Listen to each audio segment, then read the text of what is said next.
Center for another edition of the Long Game Podcast. Today's guest, we are very honored, head coach Michele Nagamine of the Rainbow Wahine soccer team. Coach Bud, thank you so much for joining us. It is a true honor. Thank you for having me. It's great to have you here. You're a coach that I could say for the media, we always enjoy talking with you. It's always a pleasant interaction. You know, with some coaches in the past, I got to say it could go either way. But with you, it's always very pleasant. It's always very cordial. And so it's just wonderful to have you in studio. Well, thank you so much. That's a very, very nice thing to say. And it means a lot to me. Thank you. You're also known as Coach Bud. Where did the nickname come from? I have to ask. Well, a lot of people thought that it was because I like to drink Budweiser, but that was my dad. He was the Bud from the can kind of guy. I am. It wasn't a Budweiser thing. It was because I was everybody's buddy. I was playing on a women's team when I was very young. I was just barely, I just turned 14 and I joined a women's team. And believe it or not, at one point in my life, I was actually shy. So I didn't know anybody's name. I had a hard time remembering everybody's name. And then, from that Fast Times at Ridgemont High movie, it's the old cult classic now. Sean Penn, was Spicoli, and he said, hey, bud, let's party. So I just started calling everybody Bud. In the 80s when I was growing up, that was on bumper stickers. It was on, everybody was Bud. Right. So I just couldn't remember anybody's name. So I started to say, hey, Bud, what's up, Bud? And then they're like, we're going to call you Bud. I was like, I don't think that's how it works, but it stuck. So I have been a nickname person all of my life. I had memers in elementary school. I had Bud through my soccer career, and then when I got to Santa Clara, I was Bonsai. So I don't know where. I guess I just say the same word a lot, and everything stuck. So yeah, I've always been a nickname kind of gal. Well, it's appropriate and it's fitting. I got to say congratulations, too, that this was the first week that your team is practicing once again on campus after renovations of Cook Field. Mm-hmm. How does it feel to be back practicing in Manoa again? Absolutely incredible. You had to pretty much peel me off the ceiling the other day when we got onto the field for the first time. We've been very, very intentional about how we talk with our athletes about the opportunity that we're having with getting to get a beautiful field on campus to play on. It's a combination of Bermuda. It's called Celebration grass. So, it's gorgeous. And for over almost 2 years now, we've been telling the players, just be patient, it's coming, and so we've been kind of doing that self-talk as well with the staff, because it has been a tremendous undertaking to get 27 bodies plus 4 staff and a manager and our trainer off campus, and we've had to be pretty creative on where we train and all of that stuff. So I want to give everyone some context. For those who don't know, your team had been practicing for the last 2 seasons at kind of just a makeshift schedule of different sites. We've joked that if there was a 6-a-side national championship, we would definitely compete for that championship, because we've been playing in 40 yards of space, 50 yards of space, wherever we can find it. And, I would be remiss if I didn't really thank our community for stepping up and helping us. We've got friends. I think being a local girl myself, and growing up through the ILH ranks, making friends along the way in both the ILH and the OIA, through my soccer store that I used to own, Soccerama, I was able to call on some of those friends, and Greg Van Canford and Wendell Look, and just the people in our community up at Midpack School, just Mouse Jervis helping us get onto Midpack. It was just incredible to see the amount of community support that we got. But now getting the team there is another story. And we thought, okay, last year we practiced at Midpack. We'll park at the Biomed building, and we'll just drive us up there and drive us back down there. But asking student athletes to get each other to places, that's not exactly the ideal situation. On a daily basis. Yeah, on a daily basis, because these kids are like, oh, all the gas money, and what about this? And we're not allowed to reimburse them in those amounts. Otherwise, that becomes a benefit and just safety issues. So we had to go through and dot all of our I's, cross all the T's, make sure that we were doing things that were going to be legal, both from an NCAA and Manoa standpoint, and then try to get everybody on the same page for all of these different movements. So it was not ideal, but we don't sweat the little things anymore. Yeah. You know, we used to, we understand that there's a right way and a wrong way to do something. There is a creative method, and then there's just giving up. So we refuse to give up, and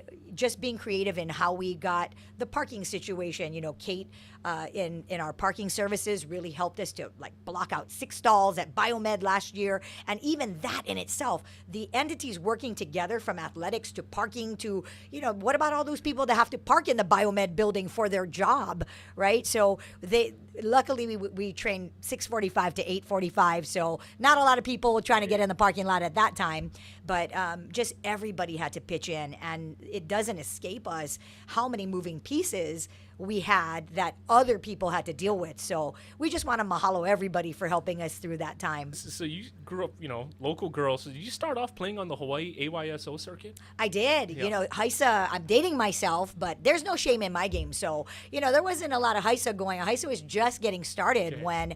when I was in my I didn't start playing until 11 years old, so I was considered older. I got a late start, the late bloomer, but I was riding in the back of a school bus on the way to Kamehameha, and my friend Joycelyn Lee says, hey, you know, you should play on my soccer team. I was like, oh, interesting, because I had been a gymnast and a swimmer all my life, and I think I was actually a better swimmer than I was a soccer player, but a recess accident on, you know, out on the playground.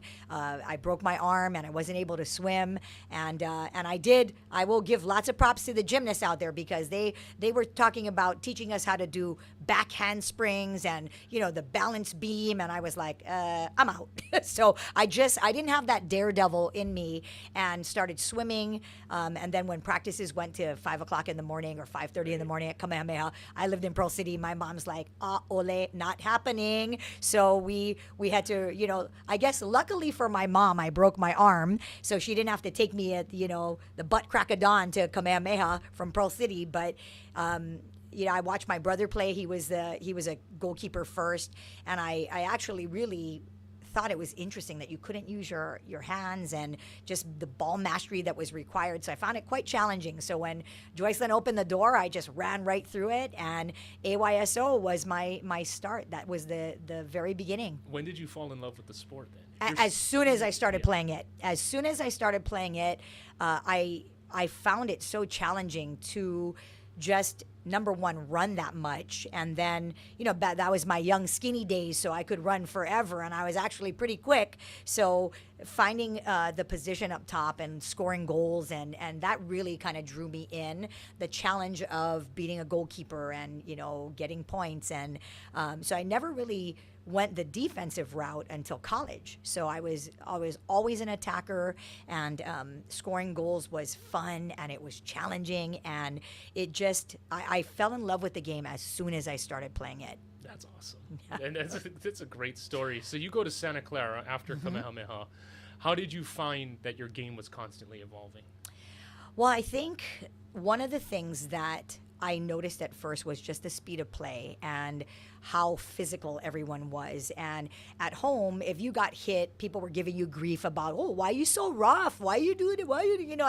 And so when you start to know all the people that you're playing against, because you're seeing the same teams all the time in a very small community, that was a little bit shocking. Everybody backs off the best players because they don't want to get burned, or they don't want to look silly, or so it was completely the opposite. So, you know, you get to Santa Clara, I get up there and I'm like, I got this. And the first week I was just pummeled, like just run over, run by. Everybody was fast. Everybody was good. Everybody was skilled, and everyone was pretty intense. And then here I was coming out of the island, hey, how's it? You know, like, and I was just a little bit laid back, and I didn't have that real intensity or that edge. It took me a little bit to get going. And I think that's why I pour myself into our community now, because I want to make sure that when our kids go away and play on the mainland, they don't come home in a body bag, because I could have easily just shut down because it was rough. And at the time,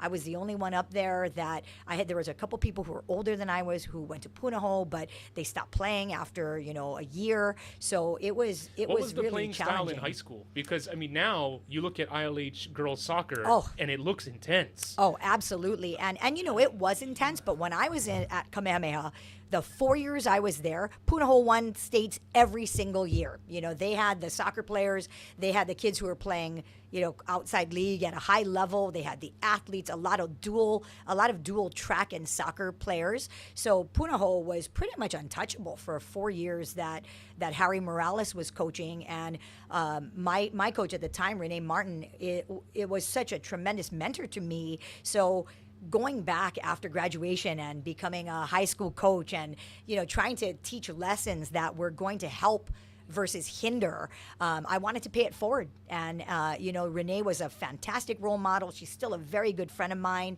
And I just wanted so badly to make sure that I left high school soccer better than I found it. So that was always the kind of the catalyst for me. Going to Santa Clara, was it your intent to leave and pursue a career in coaching? Oh, absolutely not. I was going to be an MTV VJ. I was way more downtown than Julie Brown. So I wanted to introduce, back in the day when MTV actually played music videos, I wanted to be that MTV VJ. And kidding. No, that was my dream. I was all about it. I majored in TV production. I was a communication majored in TV production because I wanted to be an on-air talent. Okay. I wanted to introduce all the music videos. I thought that was such a cool job. I wanted to live in New York City and, be in the hub of all this action. And then I interned at a news station in San Jose, and I was like, oh, heck no. This is so stressful. Like, I see you guys out there doing live, remote locations and live broadcasts. And it was so nerve-wracking for me. And I mean, I'm hardcore Portuguese, but that was a whole nother level. So it was just really an eye-opening experience for me to be out on location, writing a story after shooting everything, lugging all the equipment around. And then I got in front of the camera and I was like, beep, beep, beep, beep, beep, beep, beep, beep. So it was really kind of shocking for me, and I had to do the whole revamp. So coaching was never in the cards. You're supposed to be introducing music videos. Exactly. And then hobnobbing. I'm like, I get VIP access every concert, So I thought it was just going to be this glamorous life, And I ended up running for the hills. So it was not in my cards to live in New York and work for MTV. Did you move back home after school? I did. I had a really good job offer with, I kind of tinkered around in the Bay Area and was trying to figure out what I was going to do, and did I want to work for a news station, because my professor was actually working for a news station there, and he's like, if you want to come on and, on our staff, like, we'd gladly take you. It'll be an entry-level position. But it was just, there was something calling me back home. I miss my family. I miss my friends. I had been away for 4 years. And remember, back in the day, it wasn't just this cell phone, FaceTime mom and dad every day. You waiting in line in the hallway for the payphone. You need calling cards. And so when our players at UH talk about getting homesick, I'm like, I turn into that old lady. You don't know how good you had it. When I was in college, we had to use the payphone. And they're like, wait, what are you talking about? So, I mean, it's just that generation gap. But I was being called back home. Fortunately, I got a really good job offer with Data House. They were doing office automation for the state government. And we were supposed to make training videos.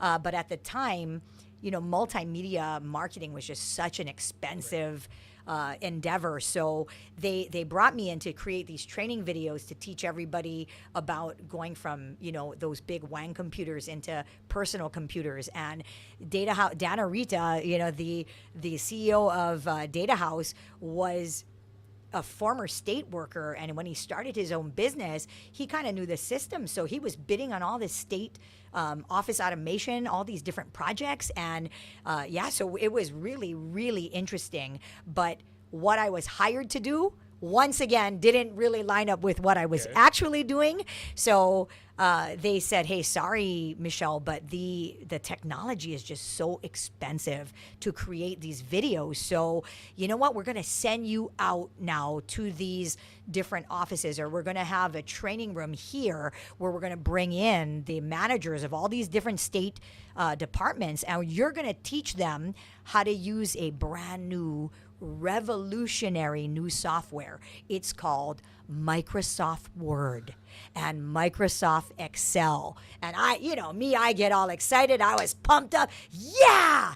One problem, I don't know how to use it. So they give me this manual that's about 600 pages. It's thick, like a history book. They drop it on my desk and they're like, "Okay, so go through this. And then when they come in, you're going to teach them how to use it." So I had to teach myself how to use Word and Excel. And it was not what I expected to be doing, but I certainly did learn a lot through that whole experience. When did you decide you were over that? About a year into it, we went on a trip to Germany with my women's soccer team for Leahi. And my coach was German. He was, this really jovial guy. And he had a really thick German accent. And so Eric Buder, gets all of us together. He's like, "We're going to go to Germany and I'm going to take you to my hometown or set up a bunch of scrimmages." And we were, and I think I was like 22 at the time. So we were like, "Yeah, we're gonna go to Germany, and we're gonna play all these games." And at the back of the bus one day, and I will put the disclaimer out there, it may or may not have been a decision influenced by large German beers. Okay. But we were in the That's back of the bus, and my friend Lori Baker says, "Hey, did you ever think about starting a soccer store?" I was like, "Oh, constantly. There's nobody that's catering to women. Every short we buy, every shirt we buy, every shoe we buy is big in the wrong places." So, they're slipping on the heel, getting blisters, all of this stuff. So I said, "We need a store that's going to cater to the female soccer player."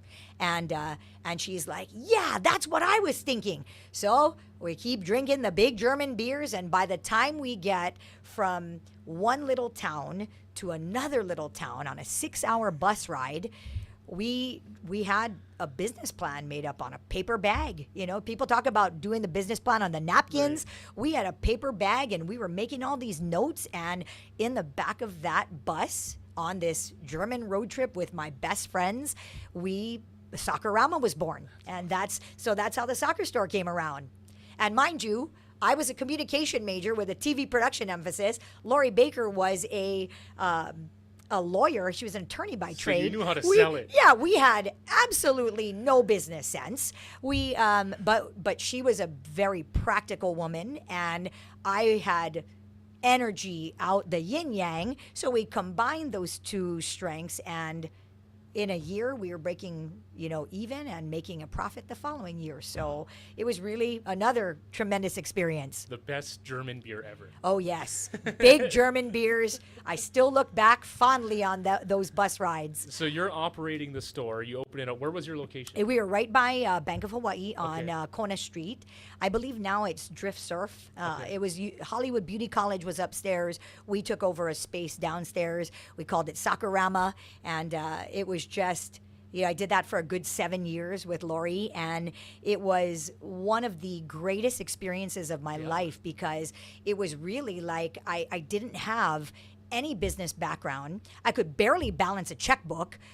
So it was learning, by doing. And we worked 7 days a week, 12 to 14 hours a day. And we did that for 2 years straight. And then we started to hire some of the younger high school kids to come in and work for us, and so that we could go to trade shows and travel and, really kind of immerse ourselves in the industry. But we ended up becoming everybody's top account. So the brand Lotto, Umbro, Diadora, Puma, Nike, Adidas, like all of those brands, we became everybody's number one account in the state. And in a way, you contributed to the growth of youth soccer in Hawaii, because 100%. you created a spot where these families can go and get their supplies. Yes, and that was something that was really hard to do at the time. Soccer.com was just kind of starting out because this is 1992. Okay. So soccer.com and online, digital photos and creating digital catalogs and using the internet to order stuff.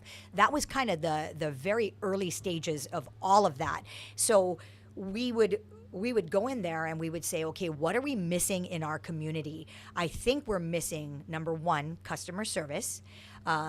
Because there was another soccer store in town that had the lion's share of the business, but the customer service was something that people always complained about, and so to be going into a store and be told like you're not good enough to wear that shoe, people were getting very turned off, and I look back at that and I laugh because that was kind of another catalyst for us. We wanted to make sure that we serviced the soccer community, and we started to kind of revolutionize the way that things were being done. We would go to AYSO registration or signups in big cafeterias like Stevenson, Elementary or Stevenson Intermediate. We'd go up there and we'd take just van loads of shoes and socks and balls, and then we were like, hey, let's help the families out. Let's do the ball for this much, the shoe for this much, the sock for this much, or let's just do a combo deal. And you can get,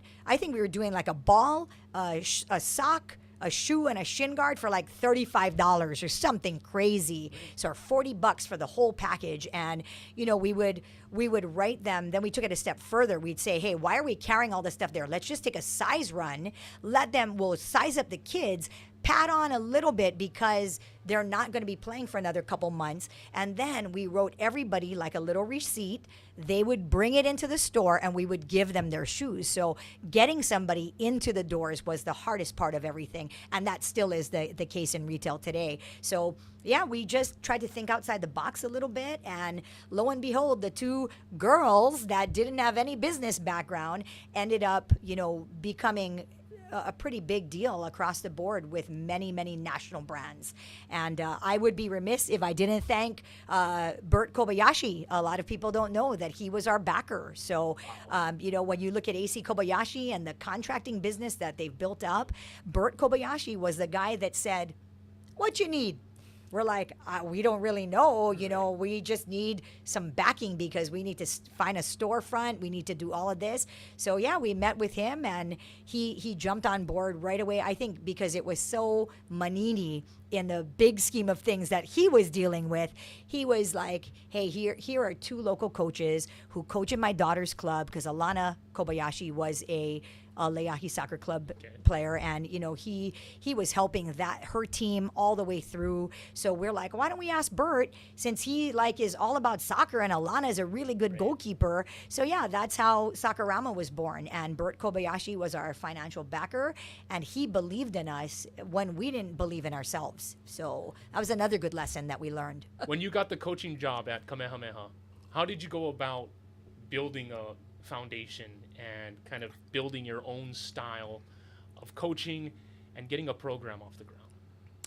I think with taking over the Kamehameha program, it was a really blank canvas. We could do, Irv Cow was the athletic director at the time, and he was so supportive of me and his vision for the program. And he's like, you have more experience right now than almost all the people that have coached before you. Like, when you think about, these people were players and then they kind of fell into, coaching, but they didn't play Division I. They didn't go to a Final Four. They didn't have the resume that you had. And I'm like, yeah, but I don't even have any coaching experience. And I think coming back and volunteering as soon as I was out of college was the best lesson for me, because I got to watch, listen, learn from Walt Thompson, who was the head coach at the time.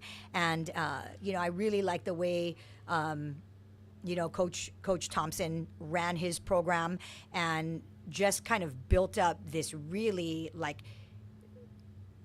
belief in the players, like we're going to be so fast and we're going to be so strong, because he had a track background, right? So we're going to be so fit. We're going to we may not be able to trap and pass as good as the other teams, but we're certainly going to be the fittest, and we're going to work really hard to hone in on the skill part. So my early Kamehameha teams were very blue collar. It was like either you move or you're going to be moved, So these kids, I found a level of connection with them in the first couple of seasons that really drew me in. So as a volunteer, I liked that they came to me and they asked my opinion and what did I think of what they did and how they played, and can you give me some feedback on things that maybe you would do differently if you were in my situation. So I really fed off of that interaction with the players, and that has always been a staple of my coaching philosophy, that I want to be the players' coach. I want to be able to never lose touch with what they're experiencing and what they're going through, no matter how old I am or how young I was. So it was just, learning from Coach Thompson, and then also, my coach in high school, Renee Martin, just getting to see how a program should be run was invaluable to me. And then I said, okay, I want us to be a little bit more tactically aware and a little bit more technically sound. And then we just started building on that. So I think it was largely due to my base as a player that kind of drove my philosophy as a coach. So you're doing two endeavors where you're getting first-time experience. Yeah, right? I never really thought about that, but that's absolutely right. The business side and the coaching side, all kind of both happening at the same time. Yes, and it was a tremendous amount of information flowing through the pipes all at once. And sometimes it was information overload. Sometimes it was emotional overload. But I think that's what made the journey so great and so fun, is because we had a chance to really get our hands dirty, get the feet wet, with practical, everyday, hands-on experience. Yeah, that's huge. That's massive. When did Outrigger come into play? So I went on this I like to call it my pre-midlife crisis, and I had done so much at a young age and was so responsible. When you come back home and all these things are clicking. I came home and my friends are going to Europe and and backpacking and taking that gap year or whatever they were going to do, and I came home.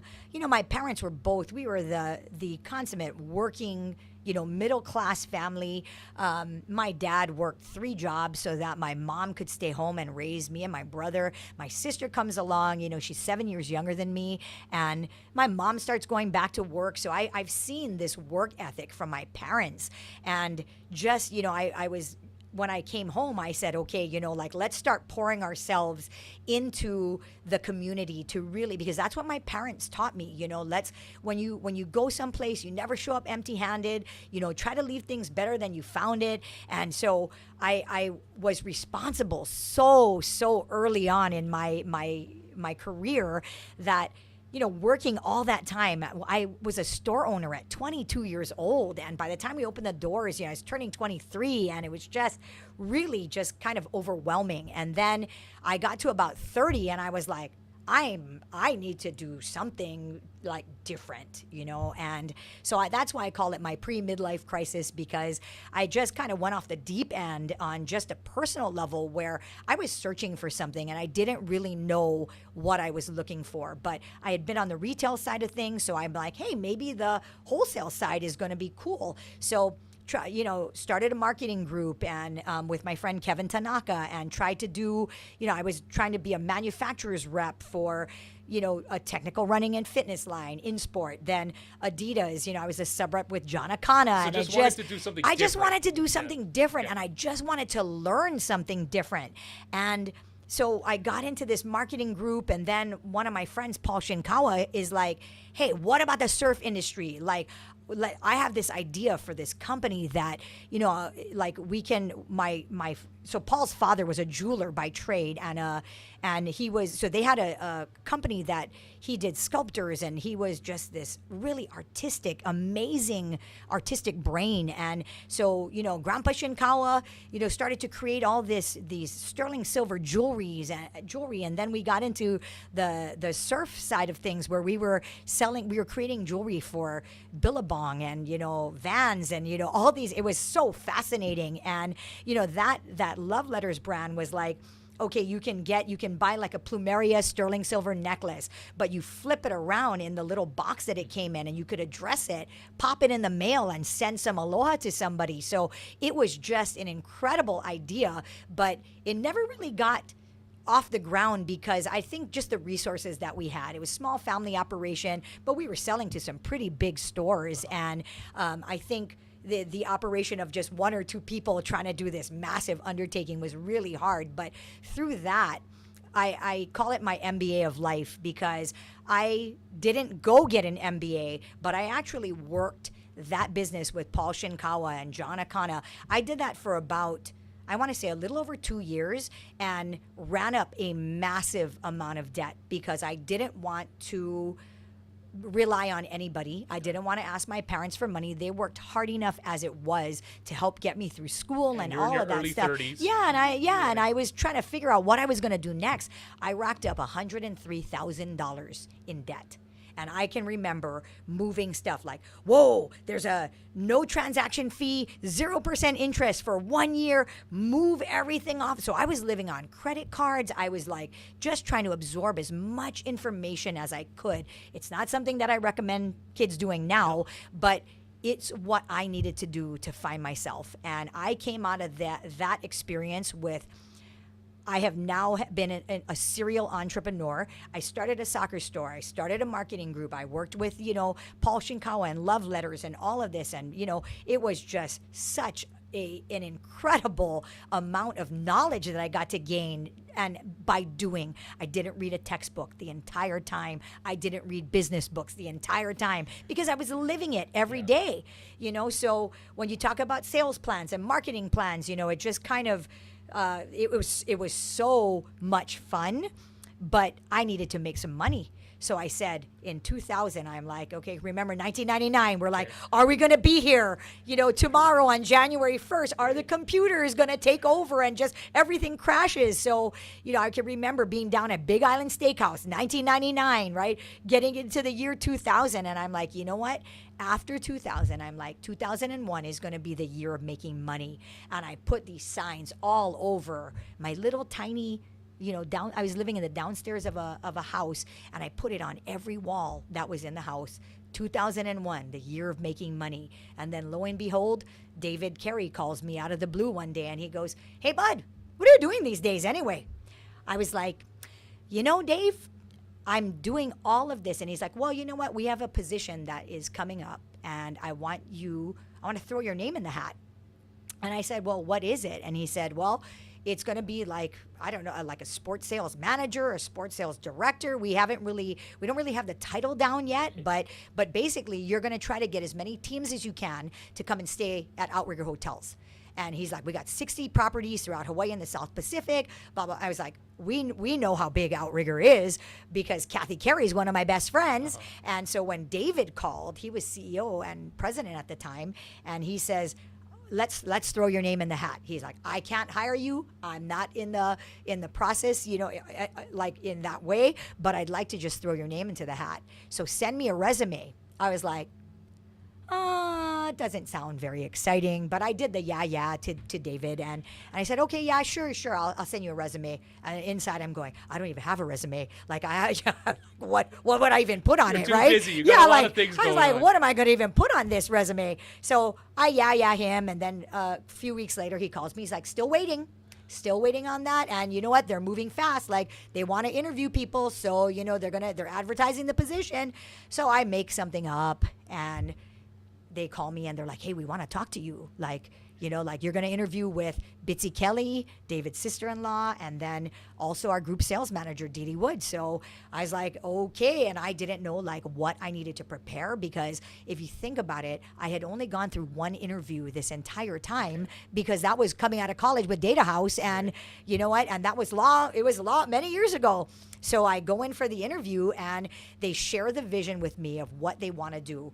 And I had tried to tell David, like, I don't want a desk job. Like, I don't want to wear, at the time we called them pantyhose. I don't want to have pantyhose every day, sit behind the desk and be stuck there, on a computer. Like, I'm made for more than that, not knocking anybody that has a desk job, because we all have to sit behind the desk sometime. Right. But I just wanted to be out there, just selling whatever I could, as many hotel rooms as I could. The community. Yeah. So I said, I don't want this kind of job. And they're like, hey, it's going to be your own department, and you're going to have one of the best assistants around, because Crystal Salavea knows Outrigger inside and out. She knows all the ops. She knows all the booking systems. You're going to be a part of the group sales department.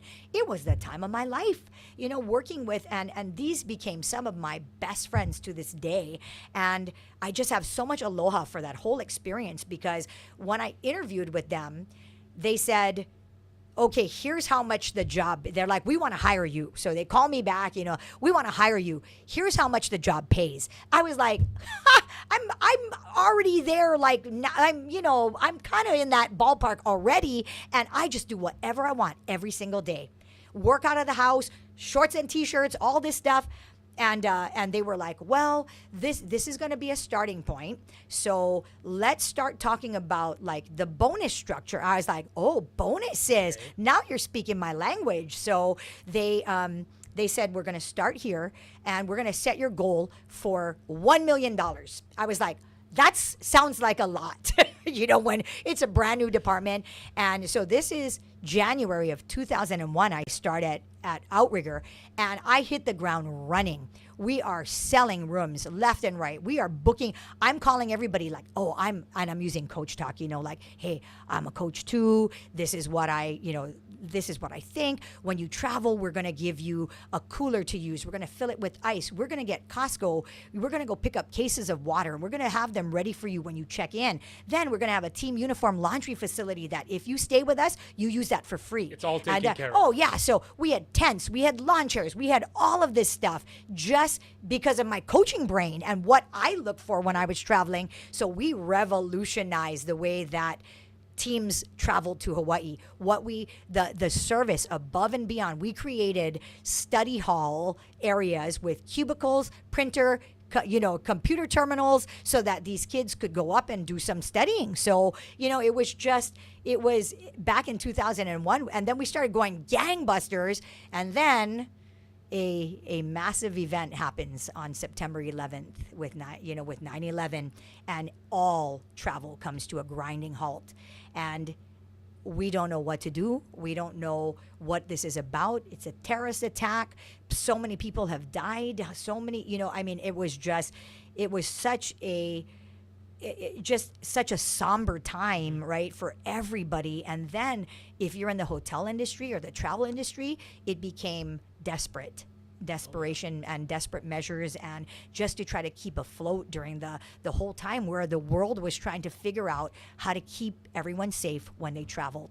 So, that September 11th, we were just, the market was reeling, the hotel industry was reeling, and then lo and behold, competition still needs to occur. So teams are trying to find ways to travel and be safe because they have to compete. So where everybody else was like, oh, heck no, I'm not traveling, the teams were like, we have to travel. So we ended up just, trying to figure out what we were going to do to entice teams to come to Hawaii. So then we got into event creation, and let's go support local entities to create events in Hawaii to entice teams to travel. And when a hotel room is $69 a night for 4 people to a room with no porterage and no resort fees, that's a hell of a lot of hotel rooms you got to sell to make $1 million. But we did. So, and do the math. How many hotel rooms do you need to sell at $69 a night so you can make $1 million? Yeah. So we ended up surpassing our goal by a lot. And then Outrigger Hotels, the upper level, all the administrators, and all of our executive team, they started to see that maybe sports is going to be the thing that we can be our niche. And, so Outrigger was always sponsoring the Outrigger Classic and the Rainbow Classic and, the invitationals. But this just took things to the next level for them. I'm still thinking about that number, $103,000 debt. Yes. And fortunately for me, I married up, and, I was very smart about that. But just going through that time of trying to pay down those bills. So 2001, thanks to Outrigger, my bonus, my spouse, it was like a whole effort to just get all of that down. It was just really, really such a relief to me when I could see the progress. The balances were getting smaller. And considering I had so much that there wasn't a lot of interest really, because I kept like switching. So now my credit score is just about perfect. And I think about that time now, and I lecture all the kids. Nope, you pay off everything every month. You pay early. You save this much. You do. So I say that because I've been there and I've done that. Student loans isn't free money. Exactly. So yeah, that number. Wrap your head around that one, right? Was that a time where, working with Outrigger, you started to see even more than ever the business of sports, and did that kind of open the door for you to looking at collegiate coaching? Yeah, I think that was I had really, really good bosses, and they understood. So in 2008, Darren Vorderbrigge approached me. He was the athletic director at Hawaii Pacific University at the time. And I thought we were going to go out to lunch, and I was going to sell him on giving Outrigger all of his incoming team business, the traveling team business. So I was prepared with, hey, this is what we can do for you. This is what we can do for your coaches. And here's what we're going to do for the incoming teams and comp nights. I had the whole thing all worked out. And he's like, we're not going to talk hotel business. We're talking HPU business. And I was like, wait, I thought that was, and he goes, no, I want to know if you want to be our next head coach. And I was like, wait, what are you telling me? And because you had been working with Kamehameha. Yes, I've been at Leahi. Okay. I'm running Leahi Soccer Club as one of their directors, of their technical director. And then I'm coaching at Kamehameha. And I'm working at Outrigger full time. And then I'm like, I want to do this. So I go talk to my bosses at Outrigger, and I say, hey, if I'm a college coach, this is going to open a lot of different doors. And especially because it's a part-time position, you're Division II, you can still do high school. So I was doing Kamehameha varsity, HPU collegiate, and then full-time job at Outrigger and helping to run Leahi Soccer Club. So that's why when all of this came about with the University of Hawaii, I was like, wow, this now allows me to consolidate all four of my jobs into one nice little package with benefits. Wow. So it was incredible, but it was super busy. I think I did that for a good 3.5, 4 years. And then I was completely burnt out. So the game wasn't really fun for me anymore, because it was just such a grind doing all of these different things. But I can remember going on a road trip with HPU and setting up sales calls with Outrigger. So we would train our team. I would leave them with our assistants for study hall. I'd take the team van, go down the street to Dominican, go down the street, to Academy of Art, and meet with their athletic directors to book them when they came to play us in Hawaii, all the different sports. So it was an incredible time. And talk about maximizing the opportunity that's in front of you, right? Using your HPU road trip to do your Outrigger business. So both my bosses, Darren, David, Dee, like all my bosses were all like, I don't know what you're doing, but it's working, so let's just let you do it. So I really have to take my hat off to them because they trusted me to do the jobs. But I could understand easily why somebody would say, no, you can't do that. When did you burn out? Like, at what point did you just kind of hit a wall? I need to reset here. Yeah, I think I hit the wall right around 2000, 2005 from a high school perspective. I went to my assistant coaches and I was like, you know what?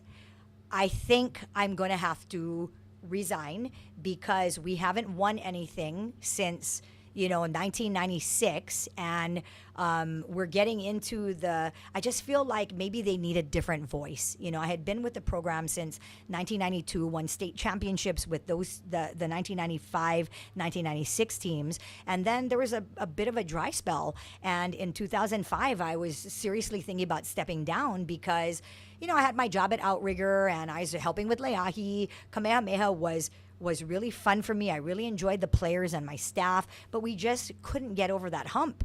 So I was like, yeah, I think I might need to step down. And then my staff was like, man, you're always telling these kids that it's about the journey and, becoming a better person through athletics and the winning is secondary to all of these experiences. So now you're going to quit because we haven't won. Like, that's BS. And they called me out. And I said, okay, you know what? Let's all take a couple steps back and let's try to identify what we're not doing or what more we could do. And then I realized it was just taking a little bit of time off. And then we went on the 2006, 2007, 2008, back to back state championships, and then started coaching at HPU. So I think 2005 was me kind of hitting the wall. But my staff at Kamehameha would not let me quit. Did you find that was a turning point too, where you realized you needed to delegate more? Yes. It sounds like you take on a lot. Yes, and actually, I'm glad that you brought that up because that's not something that I get to talk about a lot. Because I think as a young coach, you're always such a control freak, and you feel like, well, number one, most people get into coaching because they had good experiences, right? But then there's another side of it where you just like being important, and you just like the kids. And some people are really power hungry. And I think when you're a young coach, you have a huge ego because you think that winning means that you're a good coach. And when you win a lot, then everybody's going to say you're a good coach because you win. But I think when I look back at those early years, you're filled with this massive ego, and a lot of what drives you is very selfish. And I had to learn the hard way in some situations where I need to let people do what they're good at, and I need to surround myself with people who are good at things that I'm not. And as soon as I got that down, and I think getting into my 30s, I was able to say like, okay, the assistant coaches, if I'm going to be able to last in this, you're going to have to take the technical warm-up, and you're going to have to make sure if I'm coming from Outrigger and I have a meeting that goes late, you're going to need to start training before I get there. Otherwise, it's not going to work. So you can't be sitting around for 30 minutes because my meeting went long, because that's my job. So yeah, I started to delegate, and then I found that I really enjoyed the mentoring side almost as much as I enjoyed the coaching and being that focal point. So that was a massive turning point for me where I learned you're only going to be as good as the people who surround you, and you're only going to move as fast as your slowest person. So, because we're not going to leave anybody behind, right? We're going to latch on and we're going to drag everybody along on the journey. So let the people do the things that they're good at and then challenge them with things that maybe they're not as confident with. So yeah, that's where all of that came from. What did it mean to you to get the call to join UH? Oh, that is still to me so surreal to this day. There were a lot of people in the community who were kind of in the know about Pinsum's retirement and what was going on, and a lot of people reached out to me and said, hey, this is your dream job and you should apply. And then when I didn't apply because I chickened out a little bit. I didn't really believe that I was going to be a good college coach. Why? Because you had success at HPU as soon as you had got there.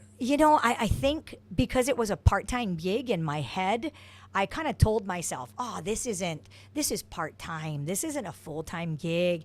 I have so many buckets that I'm getting filled all over the place because the experience that I'm having in each job that I had. And yeah, we turned HPU right around. We had some really good milestones over there that, been building that program back up.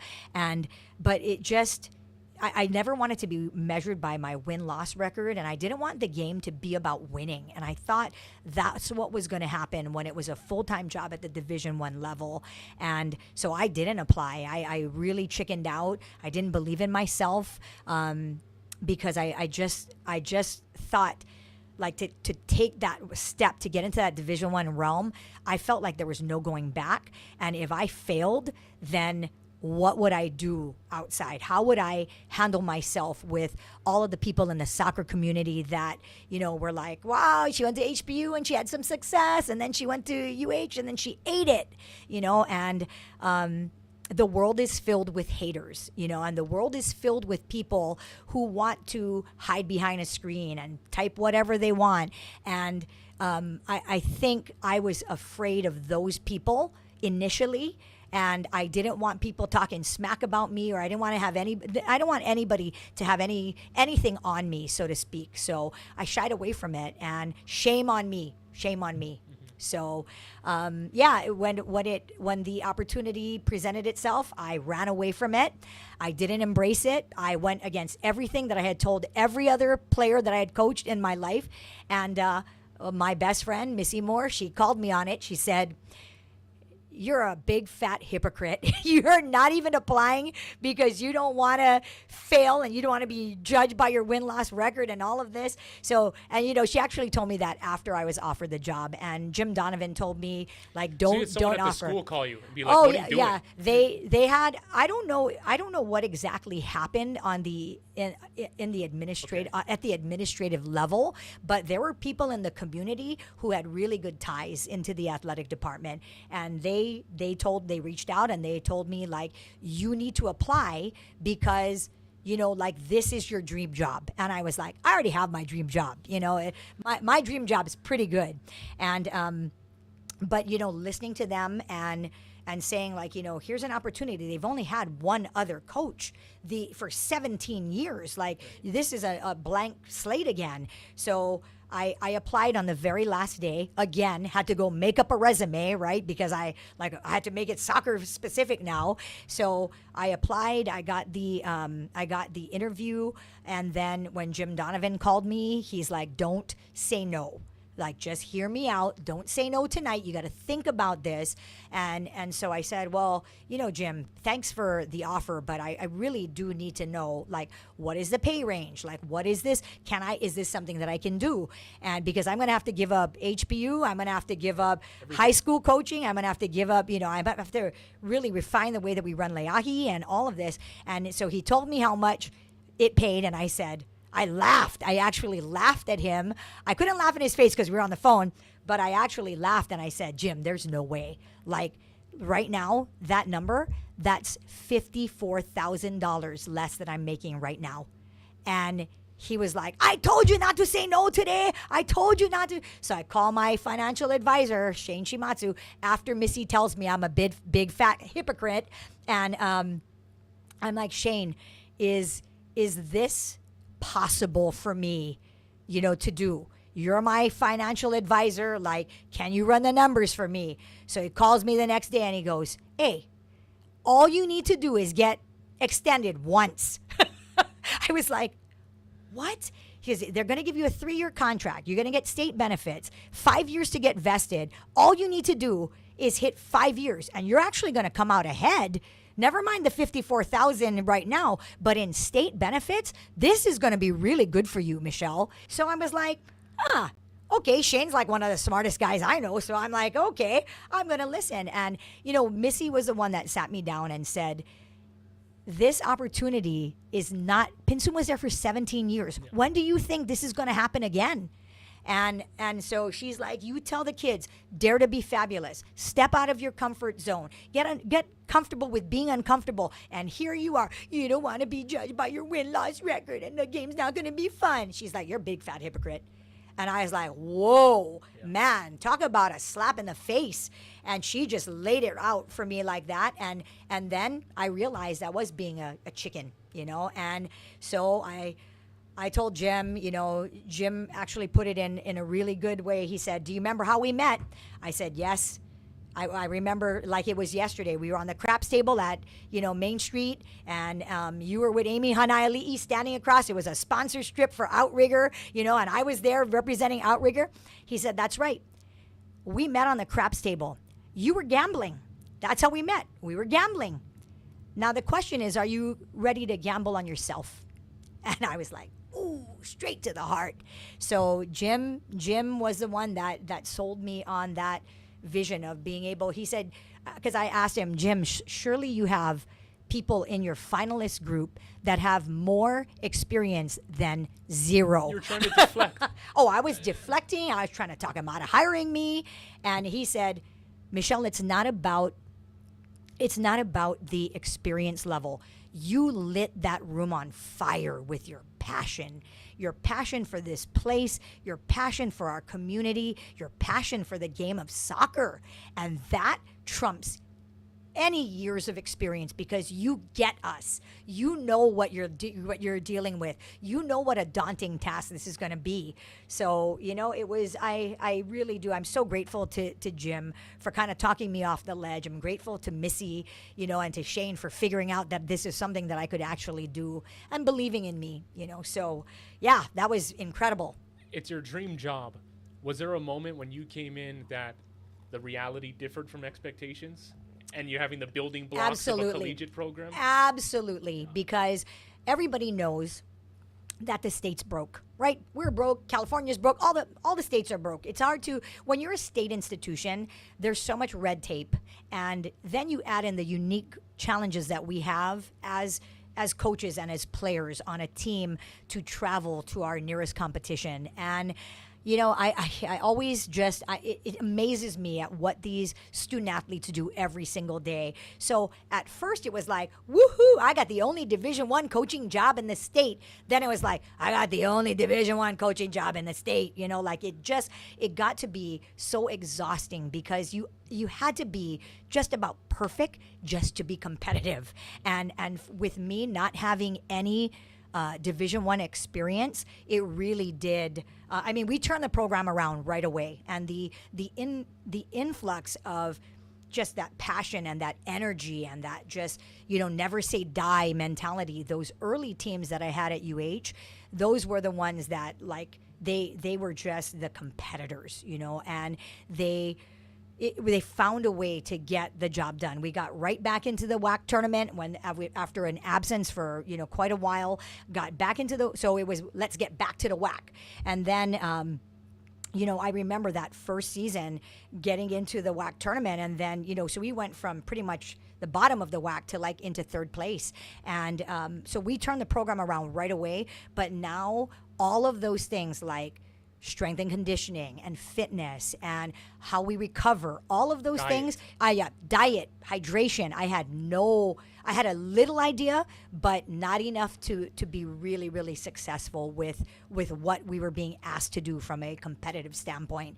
So, and then, the hard part too that people don't talk about is when you're a local person and you coach at your only Division I institution, people get really mad when you don't take their kids on your team. And then the chatter of the disbelief in what we can do, and you don't want to go here because their kid maybe didn't get recruited.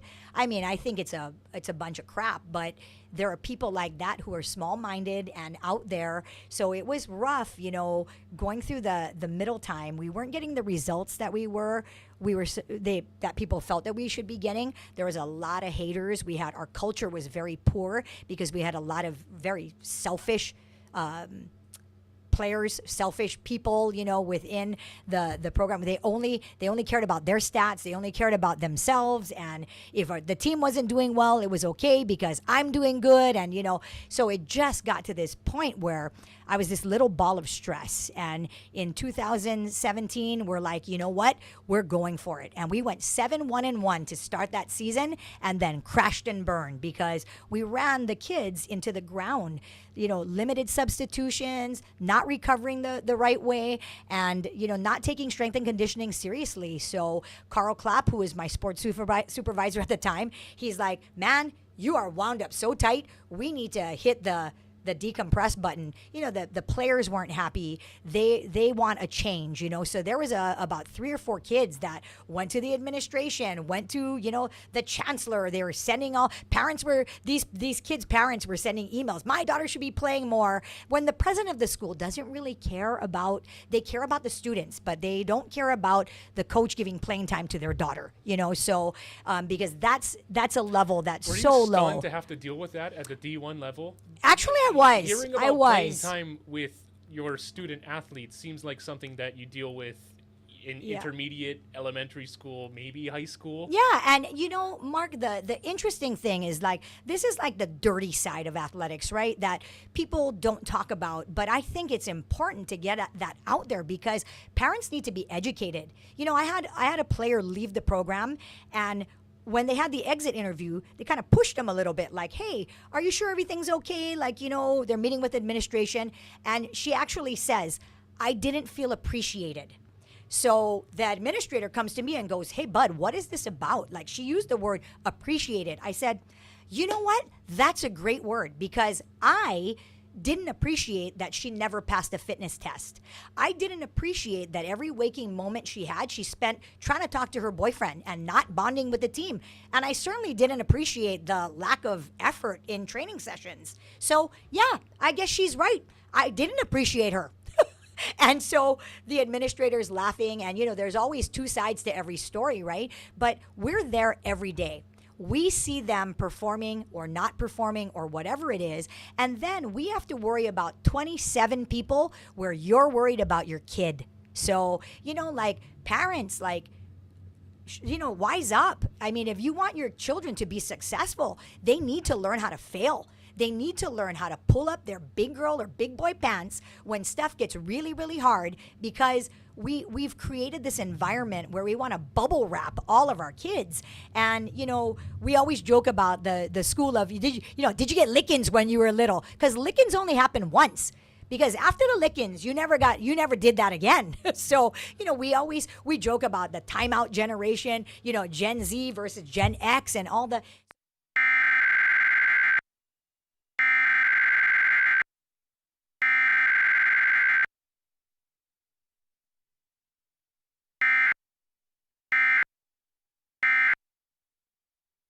of a team, because Carl Clapp is like, take 2 weeks, go read this book, come back and talk to me later. And that book revolutionized the way that I coach.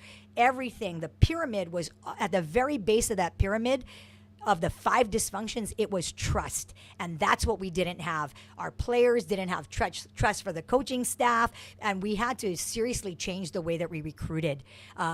So we took a lot more time in the recruiting process, but that season of 2017 really did catapult us into the season of 2019, which ended up first time in the Big West tournament, all kinds of accolades for the staff. And then the pandemic hits and we go right back down to...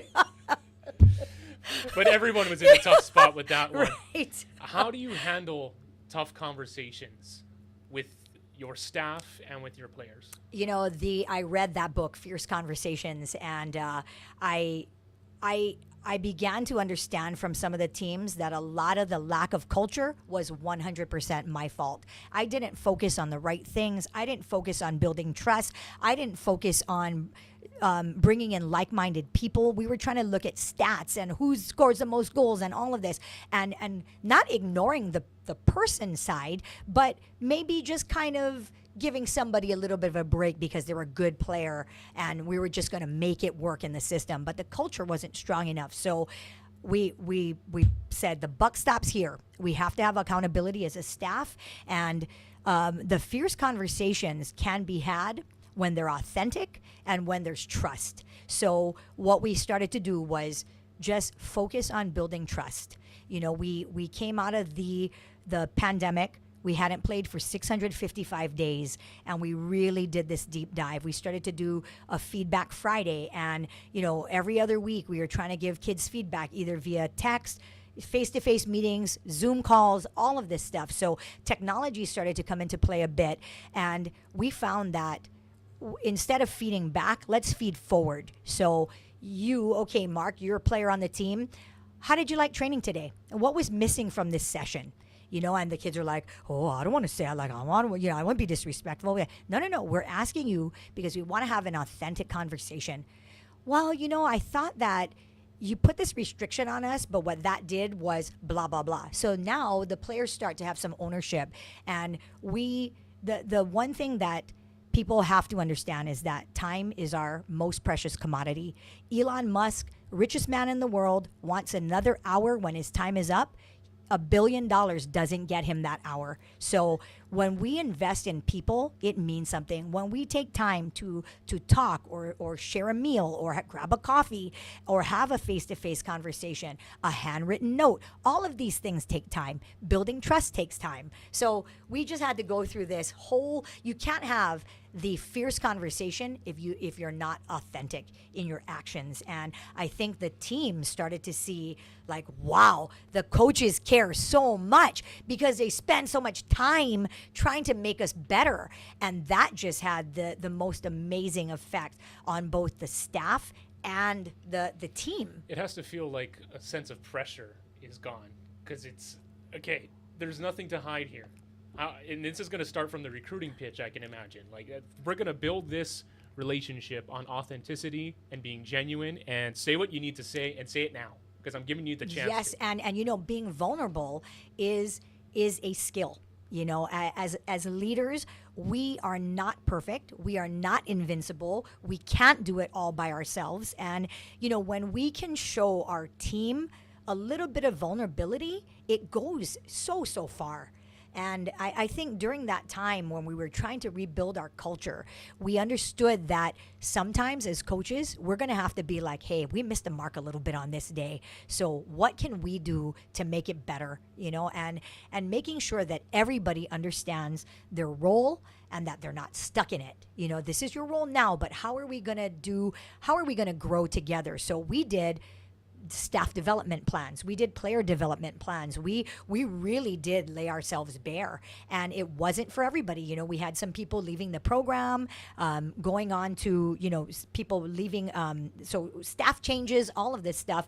So it was not an easy time, but now we will do anything that we can to protect this culture because it didn't just happen overnight. We were super intentional for years about who we brought in, who we let see the inner workings of the program. And now I laugh too because it's just people on the outside are like, wow, it was always like that. And no, it wasn't. So, when kids come on recruiting trips now, we are so transparent with them.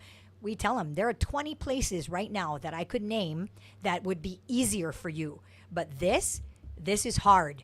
And if you're like the my toe hurts kind of player, don't come because this is about applying yourself and trying to do things that other people have not been able to do. So when we won the conference regular season title last year without a field, without, the space to train in and multiple road trips all over the creation, it was truly just an incredible feat because it was a long time coming, but it was the culmination of years of just changing the culture. And it feeds buy-in. Like, yes. Look what we did, okay? When you have a program built on these tenets and this kind of culture that we're trying to instill here, and we achieve something like that, it just compounds the success even more. No, absolutely. And, I laugh. I look at our record now. Going into at this time last year, we were like 2-6, getting to Portland State. The team has their own meeting and they're like, stop, no more. So they call their own meeting, which is part of the culture, right? They're the ones on the field. They're the ones making decisions on the field. So now what are we doing to help these kids be the best versions of themselves? And let's just let them do their thing. So they call the meeting. They say it stops now. And then we go on that, unbeaten streak for how many games. So I laugh now because I'm like, everybody is telling me, oh, you guys only won 2 games and your non-conference was so hard. And I'm like, inside I'm thinking, are you kidding me? Like, we're better this season than we were last season, and we're just starting conference. So we opened with a tie at Long Beach, but we're still not on a field. We're still playing in the softball outfield. Thank you, Panita, my buddy. Coach Rich lets us on the outfield for baseball on that beautiful new turf. So I mean, everybody, Timmy's like, sis, whatever you need, sis, you let us know. So I mean, all the coaches kind of rallied around us, and but I'm laughing now because yes, we've only won 2 games, and we got more ties than Nordstrom. But you know what? We got 5 ties and 4 losses, through 11 games. So now, but we're in a really, really good place. I mean, we've had 2 season-ending knee injuries to key players, but it's just part of the process. It's the next woman up, and getting into the thick of conference play now. I'm excited. I think I always try to see the glass as half, full versus half empty. And I'm like, I'll take this preseason versus last preseason was pretty miserable, So we're playing well. We have a great style of play that we've been able to incorporate. Now we just got to find the back of the net. But that's the hardest part of the game. You started coaching at Kamehameha in the early 90s. The biggest difference that you've noticed in coaching girls and women from that time when you started coaching to 2025, and how do you evolve with that? Well, I joke all the time about this generation, is so informed, and they're so smart. Almost every player on my team has a higher GPA than I had when I was in high school, a higher GPA than I had when I was in college, a better major, a harder major than I had when I was in college. And so I look at this generation and I think, wow, they didn't need adults to get information. We were always asking for permission and asking, why? Hey, mom, and our parents would be like, you're not allowed to talk for 5 minutes, right? And these kids are just like, you see the babies in the restaurant, like scrolling through the iPad and, scrolling through the iPhones and pulling up their own videos. And it's just, this is the information generation. And as older coaches, we really had to learn how to communicate with this generation and understand what was important to them. Because back in the day, because I said so was good enough for me. Yeah, we're going to run 500 yards and we're going to do it in this time and we're going to do this. I was like, why? Because I said so. Get on the line. Okay. And we didn't think about it, So this, I remember when I first started coaching, 3 of my best players, all local girls, came over and said, hey, we got to meet with you after practice. I said, why? I said, well, we want to talk face to face. So I was like, oh no, what could be happening? Sweating. They go on that. We're going on a road trip. Is there going to be rice on the road? I was like, what? Because our pregame is Portuguese sausage, eggs and rice. And downstairs, at the hotel, they always only have potatoes. So are we going to have rice on the road? And I was like, I start laughing. I said, you know what? If you promise to score goals and you promise to keep balls out of the net, I'm going to bring a rice cooker on the road. So I traveled with a little Panasonic rice cooker, and I packed 6 cups of rice with me for every road trip. And that's what we did. Okay. Fast forward to now 2020, the captain say, hey, bud, we need to meet with you on Zoom after the team meeting because we have something that we need to talk about. And I'm like, oh no. So we get on the Zoom, everybody else leaves, and she says, we wanted to talk with you about formula, like can we create a statement about Black Lives Matter and systemic racism that we can put out so everybody knows what our stance is as a team, on social media. And I was like, systemic racism and all this other, there's so much more socially conscious. And I was like, can we just bring a rice cooker on the road again? Because this is like big girl stuff. Yeah. And it was so, their capacity for empathy and just being compassionate, just having the understanding of what's going on in the world. We were so sheltered back in our day. And, even I look at the first team I had versus the 14th team that I've had, and they're just such different people. one group really liked to hang out with their parents. One group really couldn't wait till they started driving. The other group doesn't want to drive. They only want to take Ubers. And the other group, just so many differences. And as coaches, if we don't adapt to who we're coaching, you should just stop coaching, because people are not getting fired anymore because of their win-loss record. They're getting fired because they don't know how to manage their people and treat their people. So and we see it left and right every day in the news. So yeah, that's how they've grown up and become so different from each other. Does the rice cooker still go on the road trips? The rice cooker does not go on the road trip, because if somebody actually needs rice, we give them one of those little shirky-cool, the bags, the microwave. the packet. Okay. Exactly. So see, work smarter, not harder. The best piece of advice you've ever received? Trust yourself. Believe in yourself, because there were so many people who believed in me when I didn't believe in myself. And you know yourself better than anybody else. So listen to that gut. It's talking to you for a reason. And when it's telling you, yeah, this is a pretty good idea, then you know what? Listen to it. Don't talk yourself down off the ledge because you're afraid to jump off and land in the water, So sometimes we crash and burn, but I think that believing in yourself is paramount to success. And don't be afraid to mess up. It's part of the game, and that's why I always have a couple extra poop bags in my, because my dog, sometimes the poop hits the fan and you just got to clean it up, so that's life. We wish everything was just smelling good, sunshine, flowers, and unicorn rainbows every day, but the reality is sometimes life stinks. What's an aspect about your job you would say nobody has any clue about?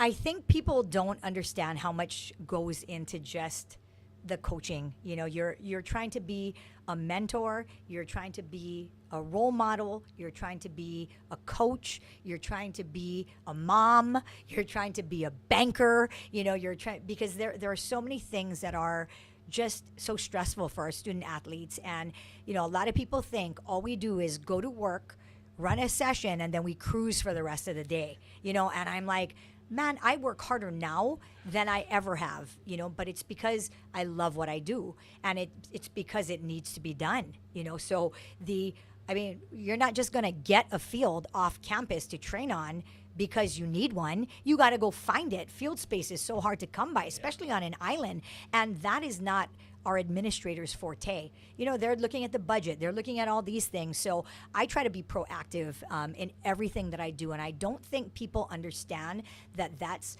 administration and management is the bulk of the job. And we're coaching for 2 hours a day out of, a 15-hour, 16-hour day. So it's crazy. We're always on. We're always working. And it's great. I wouldn't change it for the world. Right. There's so much more that goes into it, right? Absolutely. I have to ask, because I was told that, especially during the pandemic, you really got into using a Traeger. Oh, yes. Your go-to smoker recipe. Ooh, I love the 3-2-1 rib method by Danielle Diva Q Bennett.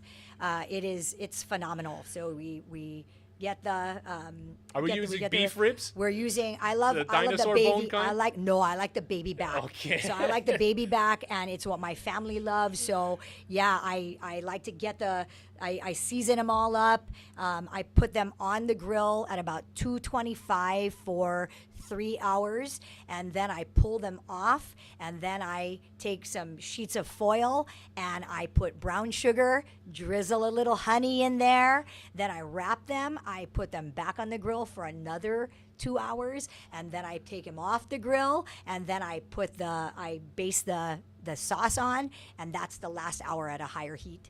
Wow. Yeah, and so that's my 3-2-1 go-to baby back. Thanks, Diva Q. She's my idol. And we're friends now on Twitter. Oh, perfect. And Instagram. So we actually communicate, but she has been a massive inspiration to me. She is a pit master, and she is a champion barbecue, the guru. So I really, I follow her, and I follow her recipes. I'm thinking I need to invite myself to the end of the year team banquet. Okay, Oh, because I'm guessing this is their. Consider yourself invited. Yes, I know Krista Peterson keeps giving me grief because I still haven't made her any brisket yet. So the brisket is coming. Oh man, my last question: what does it mean to you to be in a position that's someone that grew up here, is so entrenched into the Hawaii soccer community, and has worked with the sport at all levels? What does it mean to you to be able to give back to the state soccer community like this? It is 100% why I do what I do every day. I'm sure I could be making a lot more money with a lot less stress, considering my very diverse background, but it has not ever been about the money for me. So it's been about trying to inspire the next generation, trying to help people avoid some of the pitfalls that I've fallen into, and to really live every day to the fullest. And this is 2025 has been a crazy, crazy year.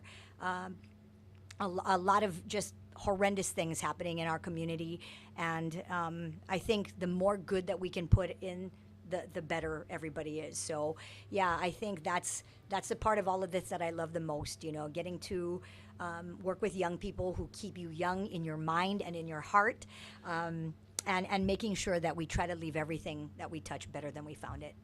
Excellent. That's all I have. Coach Bud, I really appreciate it. What a story. What a journey. So many different, for someone who didn't know how to make a resume, you have a pretty packed resume. Well, now I would have the resume of the century, pretty much. So it's just, I think the reinvention too is something that it has to happen. If you're like this podcast, you're like, hey, we're gonna do something different, because you're pulling, 15 seconds out of a 20-minute interview, and now, getting to really do that deep dive, that's pretty cool. So, reinvention is a part of everybody's career, and it's just a matter of if you're willing to do the work or not. Right? It's something where when I would go out to events and I'll go out to practices and I talk with these coaches, I would feel bad going through the interview and we only use a little snippet. And it's like, there is so much more to talk about here, and these are actually like where you feel like you can hear somebody's story, and I hope that people can feel like they're connected and just kind of hear the background and hear the challenges of coaching and just what it takes to join a career. So yeah, it's always about trying new things, and don't be afraid to do it. 100%. But thank you so much for having me. This was very fun. Oh. I'm going to feed my grandma lunch. Oh, it was a pleasure. Yeah, so thank you very, very much. Thank you. Wow, amazing. And good luck. Good luck. Thank you. That was good fun. That's another edition of the Long Game Podcast. You can catch this conversation and other past talk story sessions that we've done on the HNN streaming app or wherever you get your podcasts. Aloha.